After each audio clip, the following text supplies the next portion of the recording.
darating ang panahon na mawawala tayo sa mundong ito.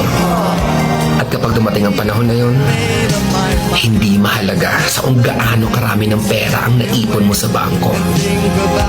Hindi rin mahalaga sa kung gaano ka successful sa trabaho o sa business mo. At lalong hindi mahalaga sa kung gaano kaganda ng mukha at ng katawan mo. Dahil ang mahalaga pagdating ng panahon na yun ay ang sagot sa tanong na naging masaya ka ba? Nagawa mo ba ang kagustuhan ng puso mo kahit pag-gaano ka malito sa mata ng mundo?